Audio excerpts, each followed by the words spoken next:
नमस्कार दोस्तों, technical coaching classes के यूट्यूब चैनल पे मैं सुभाष जयपाल आपका एक बार पुनः स्वागत करता हूं। दोस्तों, अपने जो इलेक्शन थ्योरी का जो क्रेस्ट को स्टार्ट किया था उसकी 34 क्लासें कंप्लीट हो चुकी है। आज अपने 35वीं क्लास की स्टार्ट करने जा रहे हैं। दोस्तों, अपने जो टॉपिक स्टार्ट कर रखा था उसमें पढ़ रहे थे प्रेरकत्व के बारे में।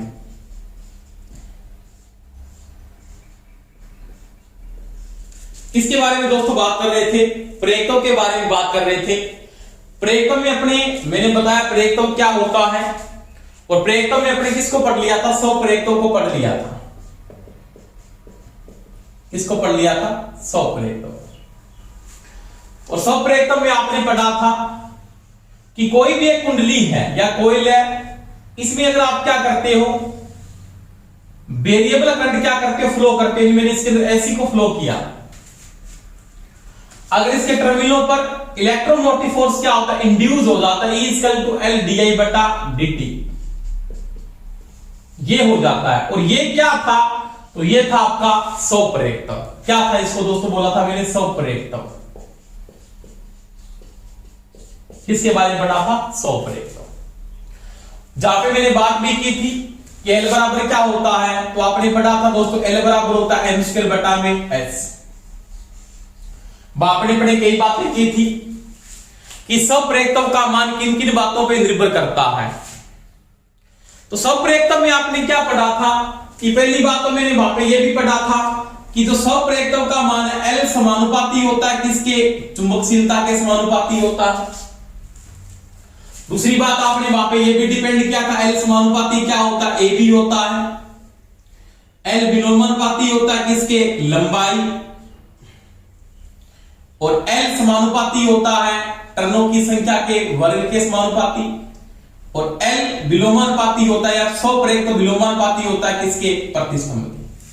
तो ये बातें दोस्तों मैंने कल समझाई थी आपको, किस प्रकार से इनका मान आता है वो कल आपने क्या किया था? नोट किया था। और अंतिम कंडीशन में जो इसका मान आता है L m²/s आता है, जो किस में आता है?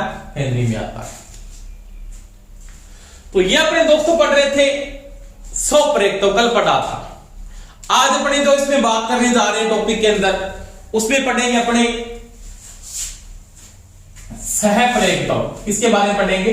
सहप्रेरकत्व। स्वप्रेरकत्व आपका कंप्लीट हो गया था। आज अपने पढ़ेंगे सहप्रेरकत्व। इसको अन्योन्य प्रेरकत्व भी कहते हैं। इंग्लिश में बोलते हैं म्यूचुअल इंडक्टेंस। म्यूचुअल इंडक्टेंस कहा जाता है। म्यूचुअल इंडक्टेंस क्या है उसके बारे में बात करेंगे। तो ये म्यूचुअल इंडक्टेंस क्या है? यानी पास वाली कुंडली में इलेक्ट्रोमोटिव फोर्स पैदा हो जाए। इसमें अपने कल बात की थी ना, कल तो एक ही कुंडली थी। इसमें अगर पैदा हो रहा है तो वो तो क्या है? स्वप्रेरकत्व है। क्या है? स्वप्रेरकत्व। अब ये सहप्रेरकत्व या अन्य प्रेरकत्व या म्यूचुअल इंडक्टेंस क्या है, इसके बारे में क्या करते हैं? बात करते हैं दोस्तों। तो देखो, इसके बारे में बड़ी बात नोट करते हैं कि आपका सहप्रेरकत्व क्या होता है, इसके बारे में बात करते हैं। देखो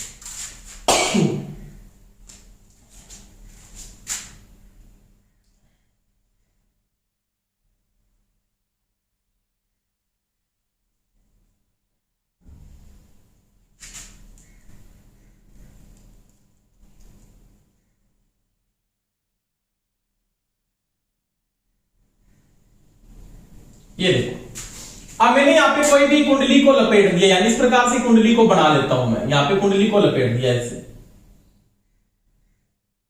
इस प्रकार से।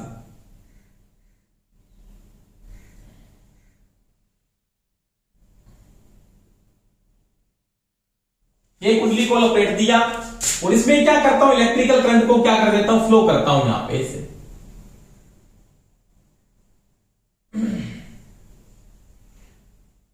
यहां पे, और एक तरफ आपने इस कुंडली को ऐसे लपेट दिया, मान लिया।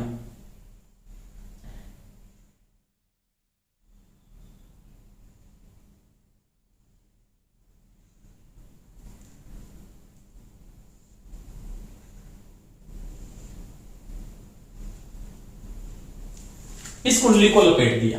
अब क्या करते हैं, यहां पे जैसे आपने एसी फ्लो की, जैसे आपने यहां पे एसी धारा को प्रवाह किया, एसी धारा प्रवाह करने के कारण इस कुंडली में क्या होता है, इलेक्ट्रिकल करंट के कारण चारों ओर चुंबकीय क्षेत्र बनता है। इस प्रकार से करंट फ्लो हो रहा है ऐसे। ये कुंडली क्या कर रही है, मैग्नेटिक फ्लक्स बना रही है, चुंबकीय क्षेत्र को क्या करके स्थापित करती है। अब ये जो चुंबकीय क्षेत्र है ना, ये वाला चुंबकीय इस प्रकार से गुजरता है इस कुंडली में भी, इस प्रकार से ऐसे चलता है, इस प्रकार से अपना रास्ता क्या करता है, ये पूर्ण करता है। अब ये पास वाली कुंडली भी क्या करती है, उसको काट के इलेक्ट्रोमोटिव फोर्स को क्या करके इंड्यूस कर देती है। यानी इसमें जो इलेक्ट्रोमोटिव फोर्स पैदा हो रहा है वो तो किसके कारण से हो रहा है, वो तो हो रहा है स्वप्रेरितों के कारण, जिसे मैं क्या मानता हूं, E1 मान लेता हूं। इसमें भी इलेक्ट्रोमोटिव फोर्स इंड्यूस हो रहा है, वो किसके कारण से हो रहा है दोस्तों, वो हो रहा है स्वप्रेरितों के कारण। किसके कारण से, स्वप्रेरित, इसको क्या बोलते हैं, E2 मानते हैं। यानी आपने इस कुंडली में एसी करंट को फ्लो किया, तो पास वाली कुंडली इसके चुंबकीय प्लस को काट कर इलेक्ट्रोमोटिव फोर्स को क्या करता है, इंड्यूस कर देता है या पैदा करता है। इसमें भी आई यहां से क्या फ्लो होकर बाहर निकल जाती है। यानी पास रखने वाली कुंडली किसी कुंडली का फ्लक्स काटकर जो इलेक्ट्रोमोटिव फोर्स क्या करती है, पैदा कर देती है, उसको क्या बोलते हैं दोस्तों, क्या बोलते हैं, स्वप्रेरितों कहते हैं। क्या बोलते हैं, स्वप्रेरितों। यानी ये दोनों कुंडलियां किस रूप से जुड़ी है, तो ये चुंबकीय रूप से जुड़ी हुई है। किस रूप से जुड़ी है, चुंबकीय रूप से जुड़ी है। यही फ्लक्स ये काट रही है, यही फ्लक्स वो काट रही है।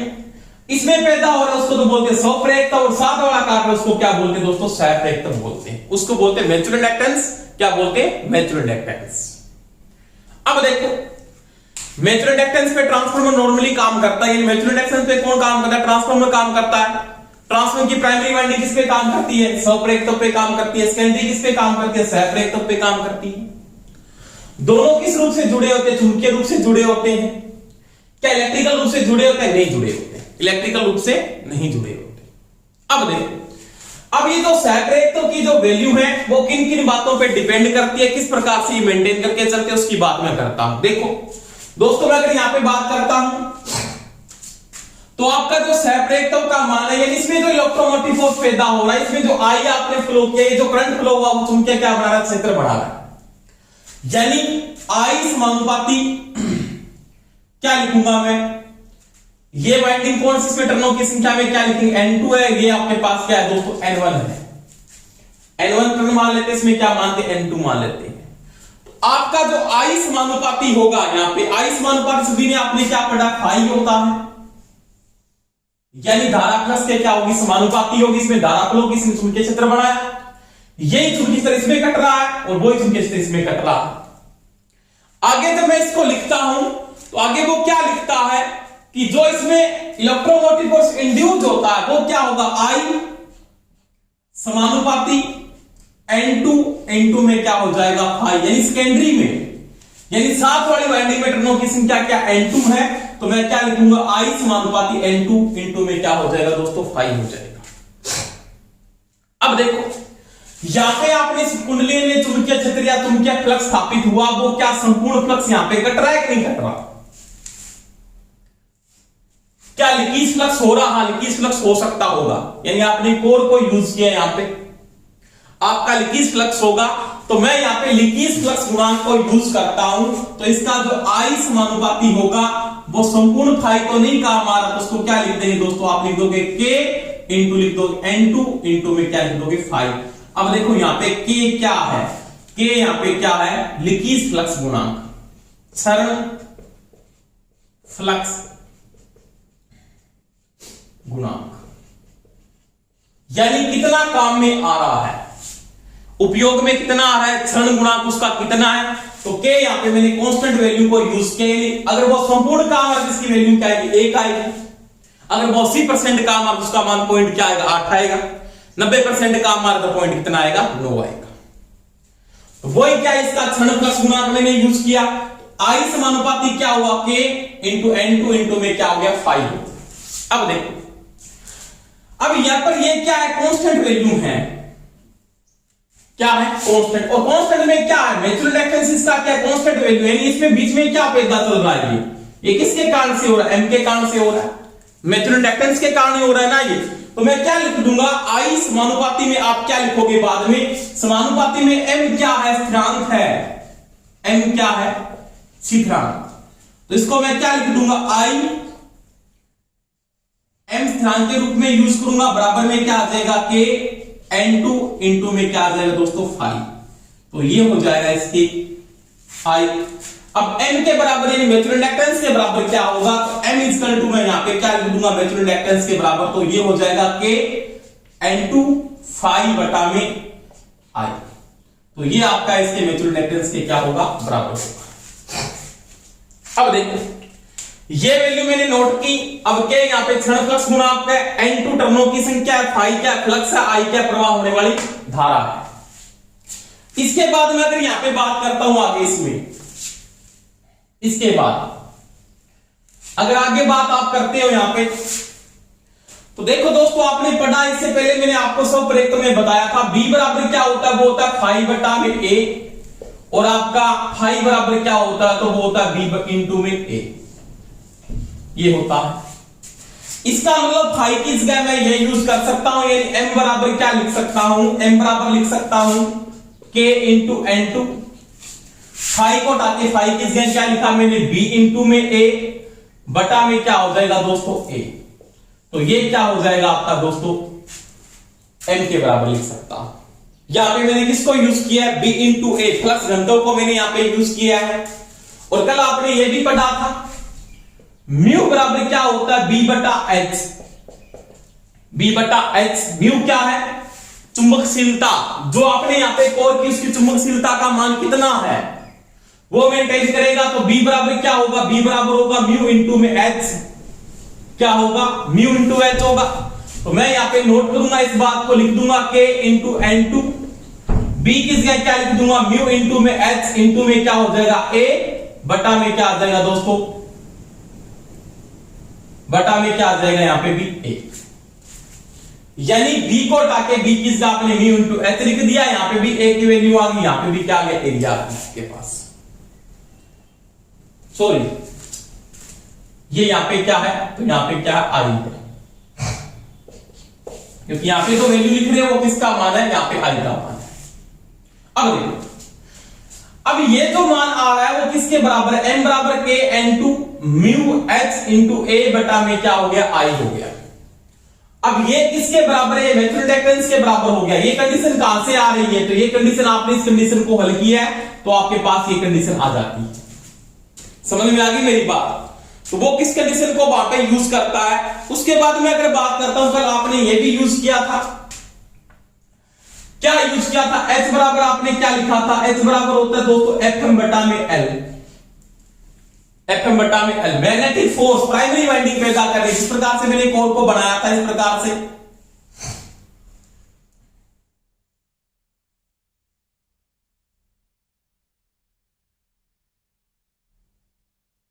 जैसे मैंने यहां पे टर्नों को डाल दिया, मान लिया ये आपने सप्लाई को यहां पे फ्लो किया था एसी, यहां से धारा को फ्लो कर दिया, ये इसका चुंबकीय क्षेत्र बन रहा था यहां पे ऐसे। तो मैग्नेटिक फोर्स को मैं यहां पे लिखते चलता हूं, H बराबर मैं लिख सकता हूं NI बटा में L, NI बटा में L लिख सकता हूं बिल्कुल। तो देखो आप M बराबर बाद में क्या लिख दोगे, K into N2 mu, H की जगह क्या लिख दोगे N अब कौन सा लेंगे, N यहां का फोर्स को मेंटेन करा, मैग्नेटिक फोर्स लगा कौन सा रहा है, ये लगा रहा कहीं, चुंबकन बल है किसका, इसका फोर्स है जो इसके कारण से बल रेखाएं चल रही है, तो N1 लिखेंगे इसको।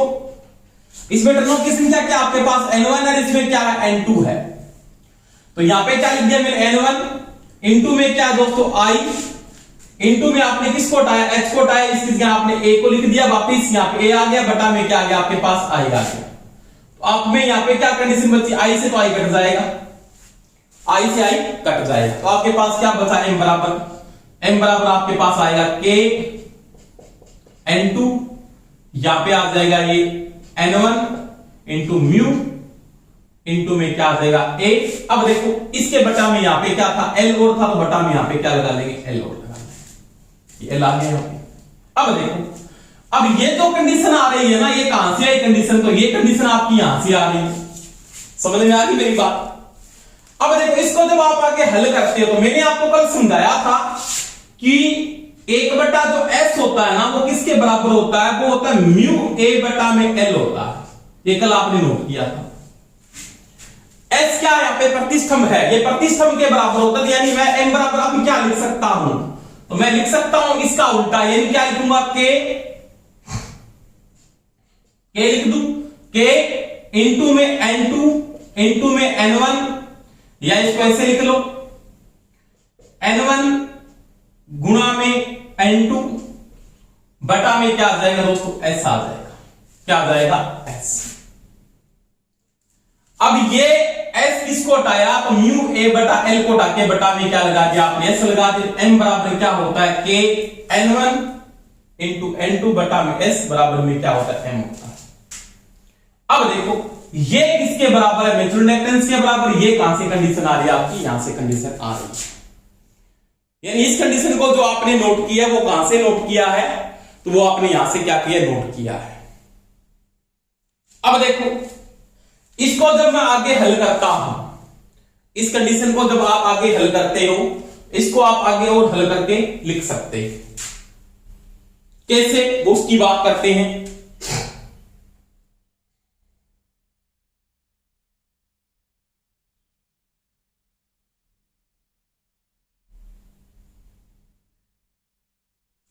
उसमें देखो अपने क्या लिखेंगे, तो मैं क्या कर सकता हूं, इसका दोनों ओर क्या करते हो आप, वर्ग करके आगे इसको और हल कर सकते हो। वो देखो किस प्रकार से लिखोगे आप,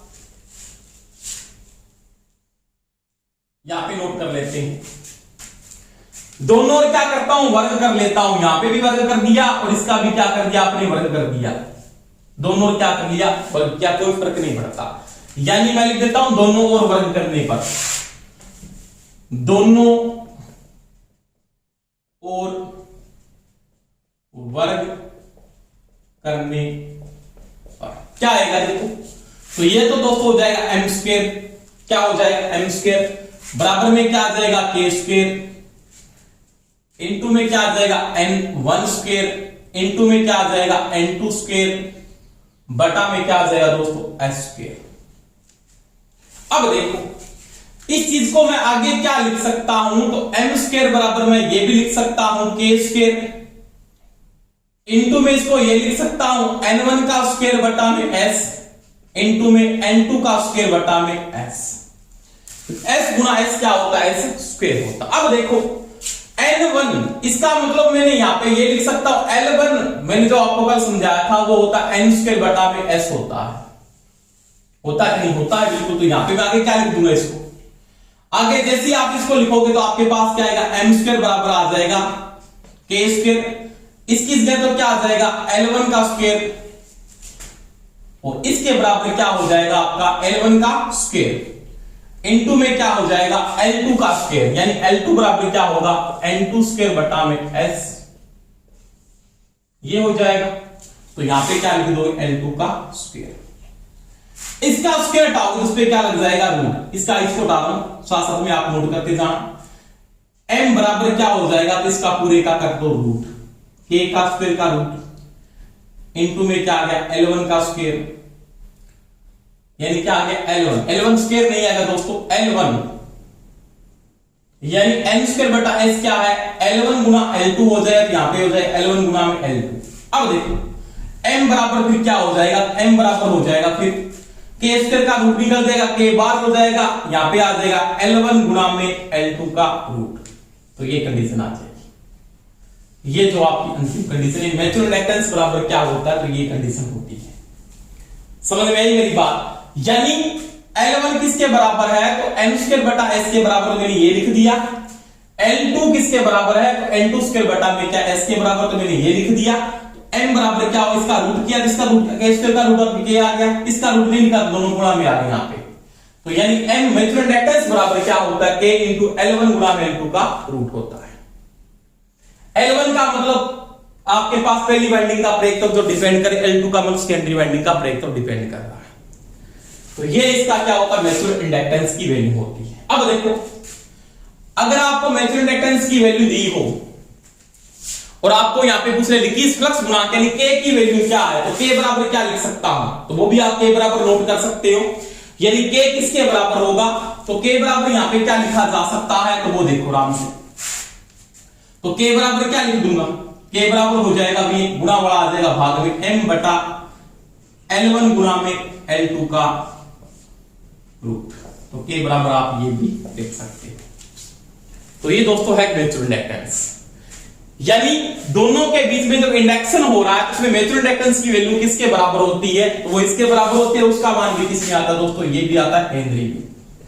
यानी म्यूचुअल इंडक्टेंस का मान किसमें आएगा, तो वो आएगा हेनरी के, किसमें आएगा, हेनरी में। तो ये मैंने दोस्तों बात की किसकी, सह प्रेरकत्व की बात की। इस प्रकार से इसका मान आप निकाल सकते हो। अब देखो सह प्रेरकत्व का मान किन किन बातों पर डिपेंड करता है, तो वही बात है प्राइमरी और सेकेंडरी वाइंडिंग दोनों के टर्नों की संख्या के गुणनफल के वो क्या होता है, समानुपाती होता है। जो आपने कहां से निकाला था, तो मैंने यहां पे इसको नोट किया था, n1 गुना n2 के गुणनफल के क्या होता है, ये समानुपाती होता है। यानी म्यूचुअल इंडक्टेंस का मान प्राइमरी और सेकेंडरी वाइंडिंग के टर्नों की संख्या के गुणनफल के समानुपाती है। एक तो चीज आपको ये पूरी याद रखनी है। दूसरी बात, इसका जो क्षण फ्लिक्स गुणांक है, लीकेज फ्लक्स का जो गुणांक है, उसके भी ये क्या होता है, समानुपाती होता है। और प्रतिष्ठम के क्या होता है, ये विलोमानुपाती होता है। चुंबकशीलता के भी क्या है, समानुपाती है। एरिया के भी क्या है, समानुपाती है। और लंबाई के भी क्या है, समानुपाती है, जो आपने कल भी बातें की थी। यानी कल आपने बात की थी, ये कंडीशन उसमें भी आई थी, ए वाली एल वाली। वहां पे क्या आया था, n स्क्वायर बटा s आया था। यहाँ पे क्या n1 Guna n2 but into में k बटा में क्या आता है, s आता है। ये भी सही कंडीशन है। आगे इसको हल करके कई बार आपको ऑप्शन में ये देता, तो ये कंडीशन भी इसकी क्या बिल्कुल राइट। तो ये दोस्तों आपने किसकी बात की, म्यूचुअल इंडक्टेंस की बात की। यानी इसको क्या बोलते हो आप, सह प्रेरकत्व, या क्या बोलते हो पार्श्विक प्रेरकत्व, या बोलते हो अनन्य प्रेरकत्व, एक ही बात है, या म्यूचुअल इंडक्टेंस होता है। इसे लिखने का प्रतीक क्या होता है, m होता है। मात्रक क्या आता है इसका दोस्तों, हेनरी आता है। क्या आता है, हेनरी। ये चीज सारी की सारी आपको साथ में नोट करनी है। नोट्स में अलग अलग नोट करें किसको हटाने पे आपने किसको यूज किया है। तो ये m बराबर, ये कंडीशन है, इसमें k की वैल्यू को पूछ लेता है, इसका गुणांक पूछ लेता है, तो उसकी वैल्यू का मान गुणांक में 0.9.8 वो गुणांक में आएगा, जो एक प्रकार का अनुपात है। तो ये दोस्तों आपने किसकी बात की, म्यूचुअल इंडक्टेंस, या किसकी बात की, पारस्परिक प्रेरकत्व की बात की। अब देखो अपने इसके नेक्स्ट टॉपिक में बात करते हैं कि किस प्रकार से ये जुड़ते हैं, यानी म्यूचुअल इंडक्टेंस में जो वैल्यू आती है उसको किस प्रकार से मेंटेन किया जाता है, उसके बारे में। तो इसके बाद अपने बात करते हैं दोस्तों, देखो इसके बाद जो टॉपिक अपनी बात करेंगे कि म्यूचुअल इंडक्टेंस का जो प्रभाव पड़ता है वो प्राइमरी और सेकेंडरी वाइंडिंग के इलेक्ट्रोमोटिव फोर्स पे क्या प्रभाव पड़ता है, उसके बारे में बात करते हैं। देखो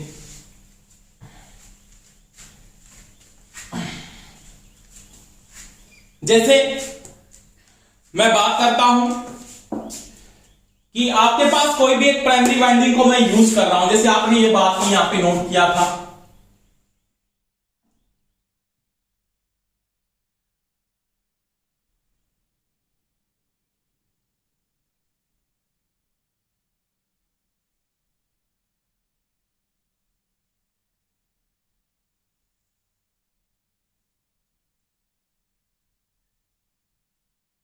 ये देखो कोर है मान लिया, यहां पे आपने कुंडली में डाल दिया, टर्नों की संख्या डाल दी, इसके ऊपर से टर्न डाल दी यहां पे ऐसे।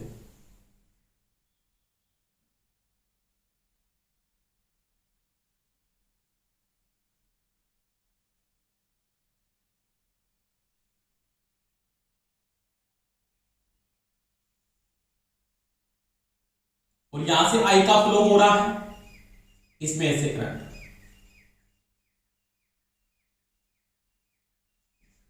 ऐसे।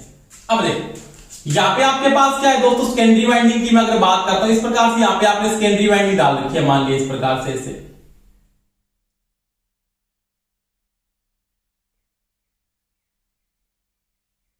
ऐसे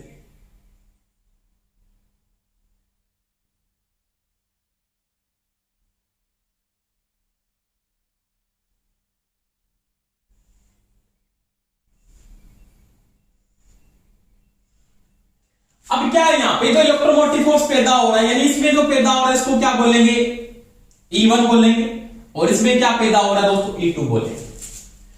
अब इसमें आपके पास जो इफेक्ट पड़ रहा है, इंडक्टेंस का भी इफेक्ट पड़ रहा है, उसके साथ क्या होगा आपके पास जैसे जैसे मेरे ये जुड़े हुए थे तो उसमें भी क्या होगा, म्यूचुअल इंडक्टेंस का भी इफेक्ट होगा, यानी उसके कारण इलेक्ट्रोमोटिव फोर्स पैदा हो रहे हैं, यानी इसके बीच में म्यूचुअल इंडक्टेंस पैदा हो रहा है, उसका क्या इफेक्ट है वो किस पे डिपेंड करेगा, वो उसकी पोलैरिटी पे डिपेंड करेगा कि पोलैरिटी क्या है। इसका मतलब यहां पे मैं साइन करता हूं, जैसे डॉट का साइन है, ये डॉट का साइन का मतलब पॉजिटिव।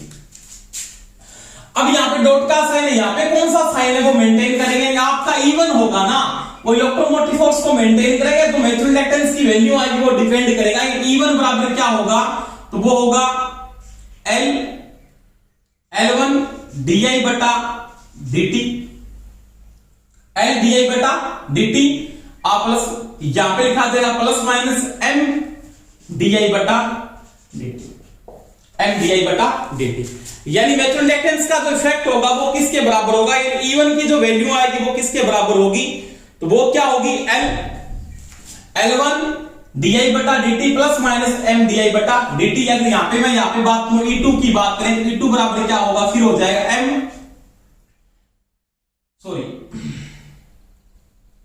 अगर मैं यहां पे बात किसकी करूं, E2 की बात करूं तो यहां पे क्या लिखोगे, L2 di बटा dt plus minus M di बटा dt, ये मेंटेन करेगा।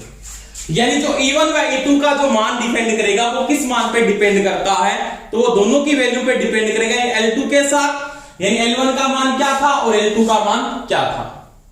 तो ये जो मान मेंटेन होगा, L1 की जो वैल्यू आएगी L di बटा dt होगा, इसमें म्यूचुअल इंडक्टेंस का भी इफेक्ट होगा, वो भी प्रभाव डालेगा, कोई इसकी पोलैरिटी क्या है, यानी ये जो पैदा हो रहा है इसमें म्यूचुअल इंडक्टेंस का इफेक्ट पड़ने वाला है यहाँ पे, तो इसकी ये कंडीशन होगी, यहाँ पे ये कंडीशन होगी। अब देखो आप यहाँ पे प्लस माइनस का जो साइन है ना वो किस प्रकार से यूज करते हैं उसके बारे में बात करते हैं।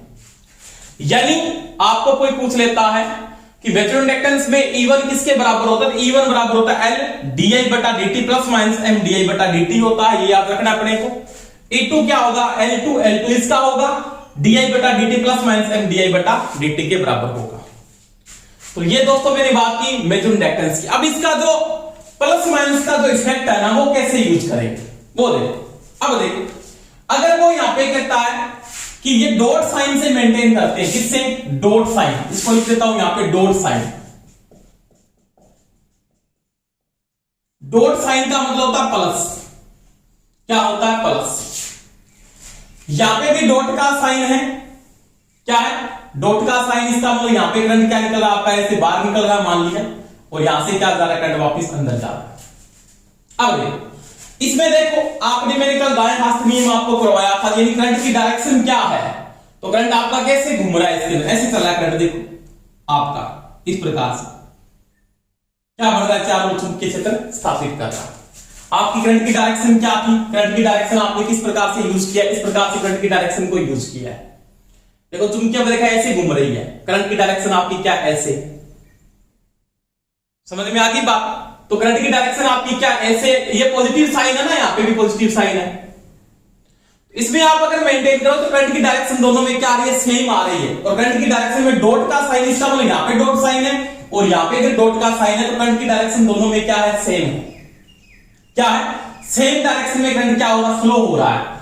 तो करंट की डायरेक्शन अगर दोनों में क्या होती है, समान होती है, क्या होती है, समान होती है, तो ये क्या आएगा, पॉजिटिव आएगा, क्या आएगा, पॉजिटिव। यानी दोनों में डॉट का साइन अगर समान पॉजिटिव मेंटेन करके चलते हैं, यहां पे भी पॉजिटिव आता है, यहां पे भी अगर पॉजिटिव है,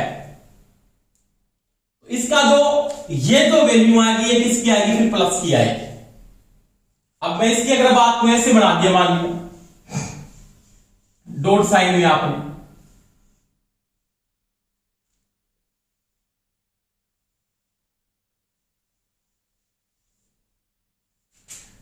डॉट साइन में एक वैल्यू ये लिखा है, एक में ये लिखा है, और यहां पे आप एसी को फ्लो किया है, इस डायरेक्शन में अगर है तो आपके पास जो होगा ना E1, तो मैं बता देता हूं E1 बराबर फिर क्या लिखा जाएगा, E1 बराबर फिर होगा L1 di बटा dt प्लस आएगा ओनली फोर, फिर क्या लिखेंगे M di बटा dt होगा, ये चीज का ध्यान रखना।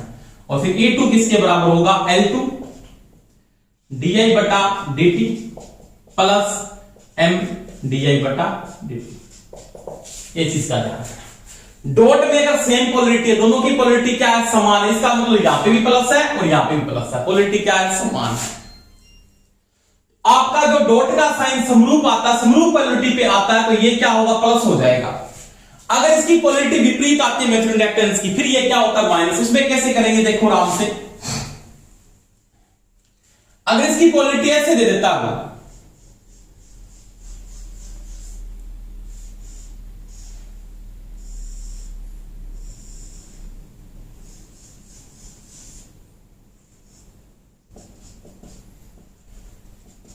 और यहां पे डाल दिए पोलरिटी, प्लस लिख दिया है, ये पोलरिटी हमारी। अब क्या होगा, डॉट का साइन मतलब यहां पे प्लस, इसका मतलब पोलरिटी क्या विपरीत है, इसमें पोलरिटी क्या है, समान है, इसकी ध्रुवता क्या है, समान है, ध्रुवता समान। और यहां पे ध्रुवता क्या होगी, विपरीत, ध्रुवता विपरीत है। यानी डॉट का साइन क्या है, विपरीत ध्रुवता, विपरीत पोलरिटी पे है। अब इसका जो इंडक्टेंस होगा ना, इवन होगा, वो किसके बराबर होगा, एल डी आई बटा डी टी माइनस, यानी इसका भी विरोध करेगा, विपरीत पोलरिटी है इसकी, तो माइनस क्या हो जाएगा, एम डी आई बटा डी टी होगा। समझ में आ गई दोस्तों मेरी बात। और E2 किसके बराबर हो जाएगा, तो वो हो जाएगा N2 सॉरी डी आई बटा D T minus M D I बटा डी टी। तो ये होता साइन, ये ध्यान रख लेना। अगर पोलरिटी विपरीत होती है तो ये हो जाता है माइनस, और पोलरिटी समान होती है तो ये हो जाता है दोस्तों प्लस। तो ये आपको थोड़ी पोलरिटी का ध्यान रखना है कि म्यूचुअल इंडक्टेंस से वैल्यू को पूछ ले, ई किस इलेक्ट्रोमोटिव फोर्स फर्स्ट का किसके बराबर है, सेकंड का किसके बराबर है, पोलरिटी पे भी ध्यान रखना है। अगर ये समान ध्रुवता के साथ समान पोलरिटी पे तो प्लस होता है, और विपरीत पोलरिटी पे तो ये क्या हो जाता है दोस्तों, माइनस हो जाता है। तो ये दोस्तों मैंने किसकी बात की, ये मैंने बात की म्यूचुअल इंडक्टेंस की, स्वप्रेरकत्व की यानी सेल्फ इंडक्टेंस की। उसके बाद अपने किसकी बात की, इसकी पोलरिटी की बात की। अब देखो इसमें नेक्स्ट अपने जो बात करने जा रहे हैं उसमें अपने पढ़ेंगे प्रेरकत्व का संयोजन, उसके बारे में बात करेंगे। देखो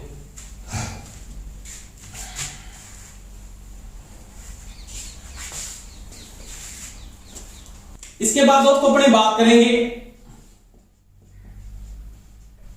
प्रेरकत्व का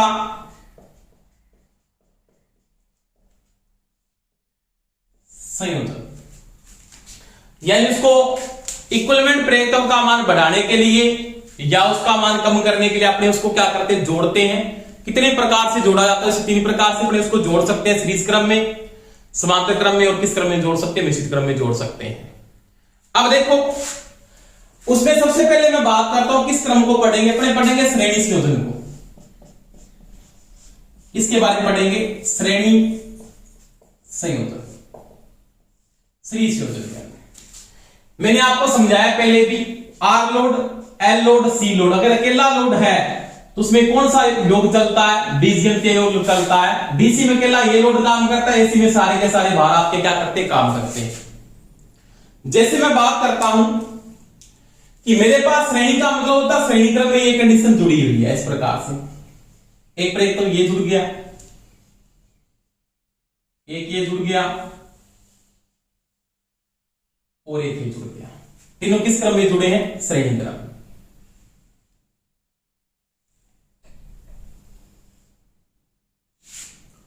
ये आपका L1 है, ये L2 है, और ये क्या है दोस्तों, L3 है।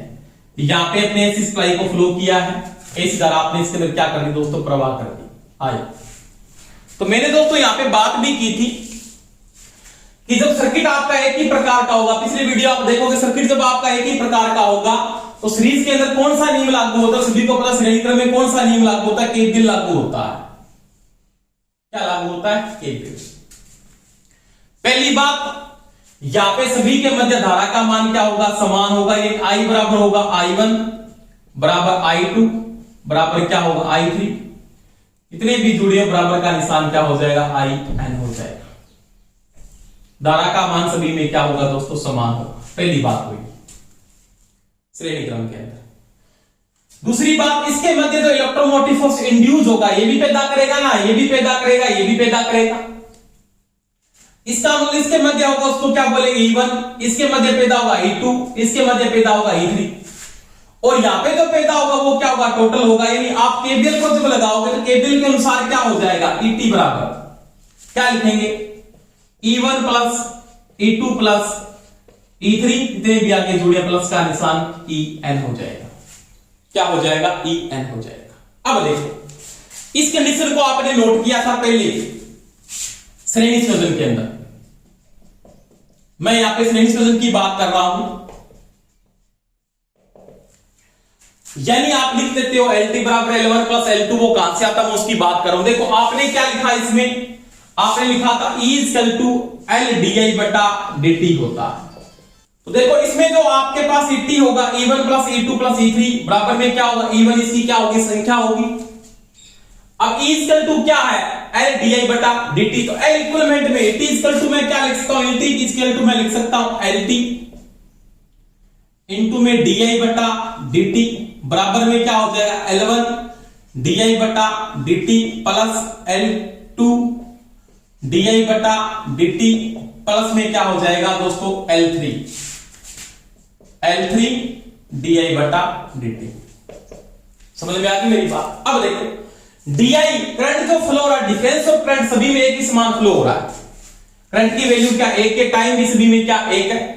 इसका मतलब मैं ये लिख सकता हूं LT, L इक्विवेलेंट में लिख सकता हूं di बटा dt बराबर क्या हो जाएगा, L यहां पे क्या होगा, di बटा dt कॉमन आ जाएगा।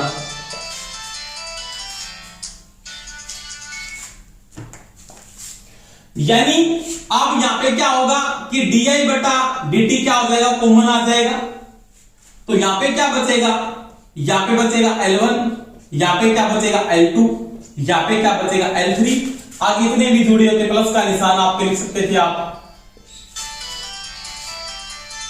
हाँ ले आऊंगा तो मैं काट के क्लास लगाना रहे तो।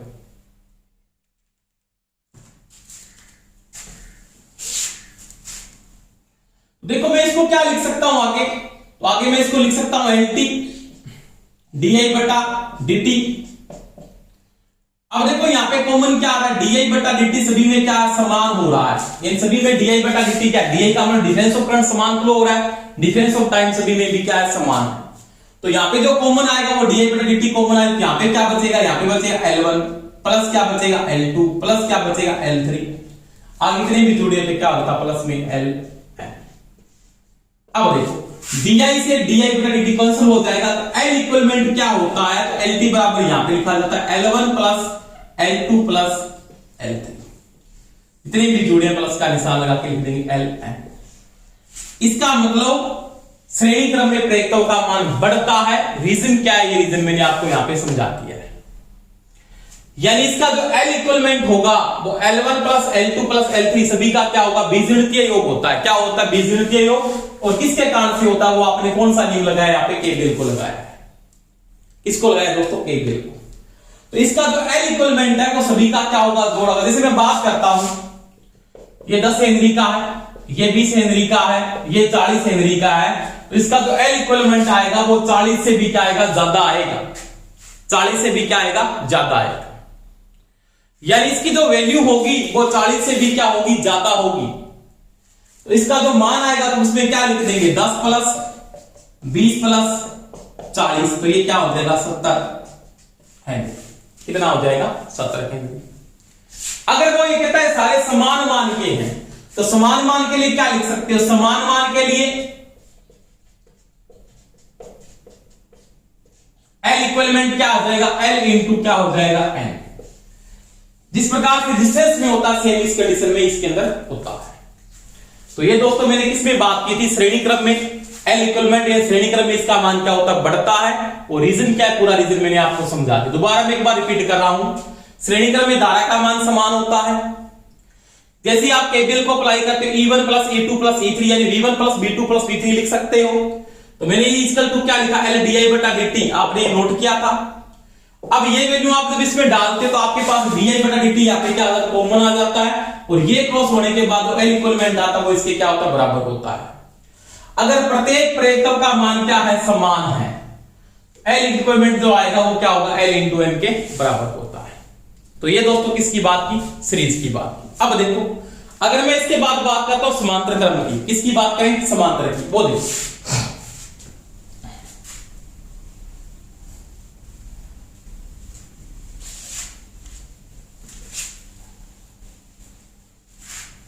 यानी प्रेरकत्व का समांतर संयोजन।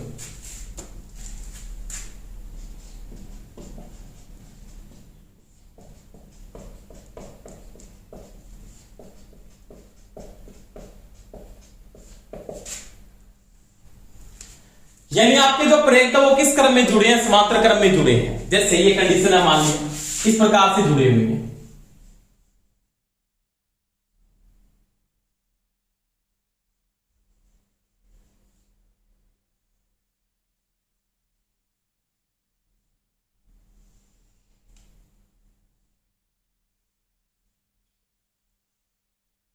यहां पे आपने इस धारा फ्लो कर दी, आई यहां पे आपने फ्लो किया, ये आपका L1 है, ये आपका L2 है और ये आपका क्या L3 है। पहली बात, यहां पे सभी के मध्य BT का जो मान है, यहां पे टोटल वोल्टेज जो अप्लाई किया उसमें बराबर में क्या होगा V1, बराबर क्या होगा V2, बराबर क्या होगा V3, इतने भी जुड़े बराबर में क्या होगा Vn। यानी सभी के मध्य विभवांतर का मान या पोटेंशियल डिफरेंस क्या रहेगा, समान रहेगा। क्योंकि दोस्तों आपने बात की थी समांतर क्रम में वोल्टेज का मान क्या होता है, समान होता है। अब देखो आपने क्या लिखा था, E इक्वल टू लिखा था L di बटा dt होता है, L di बटा dt होता है। अब di होगा ना, di यानी डिफरेंस ऑफ करंट, वो किसके बराबर होगा, I इक्वलमेंट में I इक्वल टू मैं इसको ये लिख सकता हूं, यानी जो I इक्वलमेंट में अगर लिखते हो या इसको di लिखते हो वो क्या हो जाएगा आपका, इस चीज को आप ऐसे भी लिख सकते हो आगे, जब E इक्वल टू आप लिख सकते हो L बटा dt इंटू में क्या लिख सकते हो di, एक ही बात। तो di बराबर क्या होता है, तो di इक्वल टू होता है ये गुणा वाला इसके किस में आ जाएगा, भाग में, तो E बटा L dt।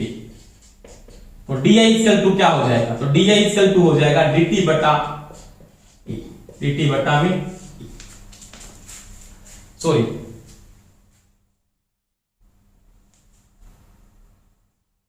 यानी di इक्वलमेंट में क्या हो जाएगा, di इक्वल टू हो जाएगा E इंटू dt बटा में L।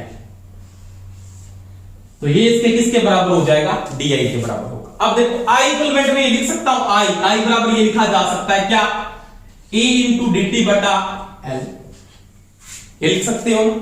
अब देखो समांतर क्रम है, समांतर क्रम में क्या लागू होता है, तो KCL लागू होता है।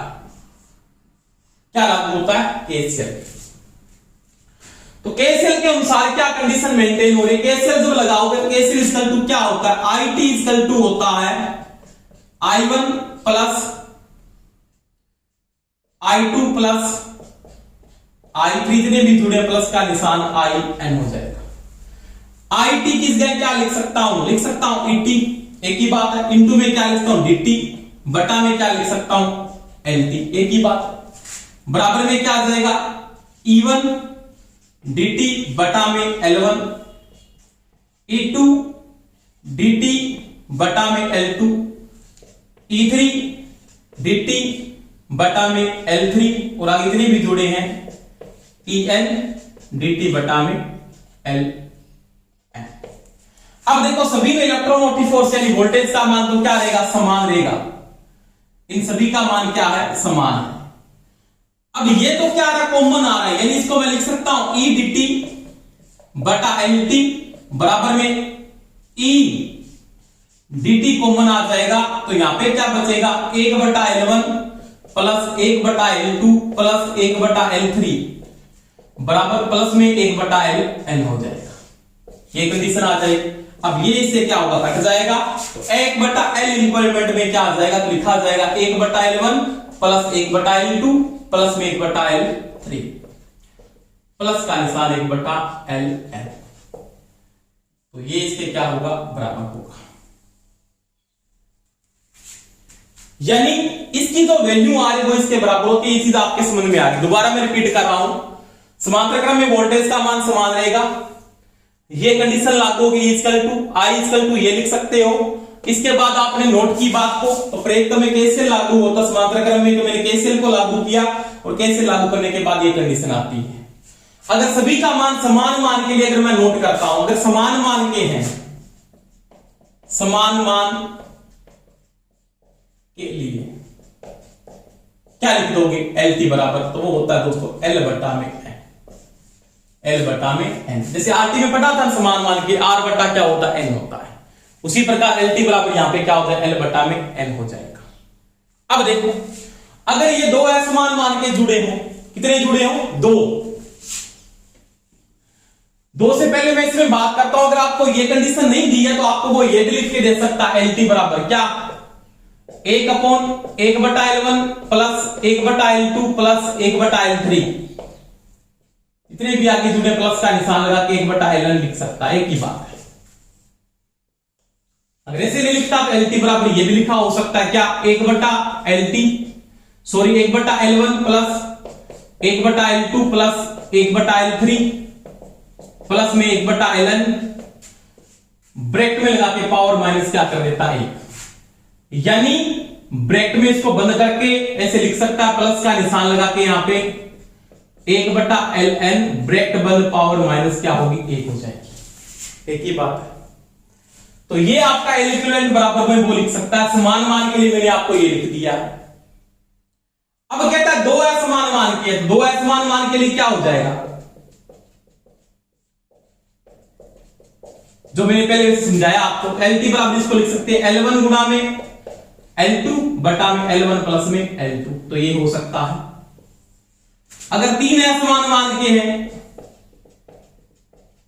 तो क्या लिख सकते हो, LT बराबर तो लिख सकते हो L1 गुणा L2 गुणा L3 बटा में आएगा L1 गुणा में L2 प्लस में L2 गुणा में L3 सॉरी L3, या ऐसे लिख दो इसको, L1 गुणा में L2 बटा में आ जाए L1 गुणा में L3 प्लस में आ जाए L2 गुणा में L3, तो ये कंडीशन हो जाएगी, तीन असमान। तो ये दोस्तों मैंने बात की थी श्रेणी क्रम में, समांतर क्रम में L इक्विवेलेंट की, इस प्रकार से आप इसका मान निकाल सकते हैं। तो ये समांतर क्रम में बात की, उसके पहले आपने किसकी बात की, श्रेणी क्रम में बात की। अगर आप मिश्रित क्रम में बात करें तो आप मिश्रित क्रम आप रेजिस्टेंस की तरह इसको भी क्या कर सकते हो, हल कर सकते हो। तो ये है आपका म्यूचुअल इंडक्टेंस और इक्विवेलेंट में प्रेरकत्व की वैल्यू को कैसे निकालते हैं। तो धन्यवाद दोस्तों, क्लास अच्छी लगी है तो लाइक जरूर किया करो और सभी शेयर करें। Best of luck.